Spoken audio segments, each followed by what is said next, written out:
तो नमस्ते प्रणाम, स्वागत बा रउआ सबन के राइटर केपी राज के चैनल पर। और सब बताइए आप सब कैसन बानी। उम्मीद करते रउआ सब भी बढ़िया होखब, अच्छा होखब। तो रउआ सबन खातिर लेके आ गइल बनी बिल्कुल ज़बरदस्त सावन स्पेशल रक्षाबंधन के गीत रउआ सबन खातिर लेके आ गइल बनी।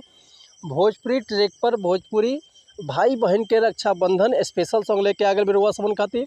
उम्मीद करते रउआ सबके बेहद पसंद आई।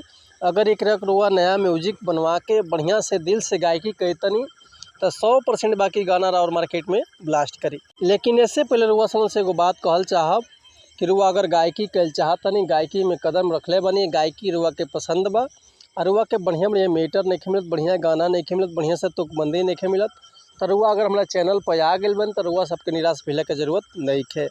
काहे से कि रुआ सबन खातिर हमारे एक प्रकार के सॉन्ग लिखिले, हिंदी होके चाहे भोजपुरी होके, चाहे रुआ कोनो भी ट्रैक पर भोजपुरी गाना चाहे हिंदी गाना लिखवा सकिले। लव सॉन्ग, ऑर्केस्ट्रा सॉन्ग, बेवफाई सॉन्ग, पूर्वी, निर्गुण, भजन, लोकगीत, लयदारी, रंगदारी, जातिवाद सॉन्ग, चाहे जिला स्पेशल गाना, चाहे बोलबम के गाना, चाहे शादी स्पेशल गाना, चाहे विवाह गीत, चाहे विदाई गीत, चाहे वो अपना मनपसंद के कोनो भी गाना लिखवा सकिले, नया कंपोजिशन चाहे ट्रैक पर, वो बिल्कुल उचित चार्ज पर।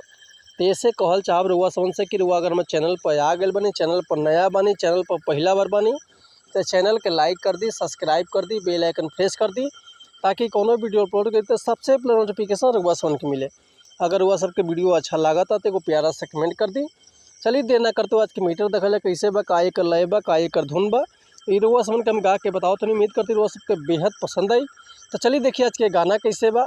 बहुत पुराना एगो गाना रहा, कुछ दिन पहले बहुत गर्दा के गाना खेसारी लाल यादव के गाना रहा कि चढ़ली जवानी देह टूटे आंगड़ाई के, अरे चढ़ली जवानी देह टूटे आंगड़ाई के, साजहनावा भजनवा गवेला रघुराई के, साजहनावा भजनवा गवेला रघुराई के। तो यही ट्रैक पर रुआ सबन खातिर लेके आ गइल बनी रक्षाबंधन स्पेशल भोजपुरी गाना। तो चलिए देखिए आज के गाना कैसे बा कि लागो चारे चान भैया तोहरा कमाई में, कि लागो चार चान भैया तोहरा कमाई में, लिय आई फोनावा तू राखी के बन्हाई में, कि लागो चार चान भैया तोहरा कमाई में, कि लागो चार चान भैया तोहरा कमाई में, लिय आई फोनावा तू राखी के बन्हाई में, कि हमरो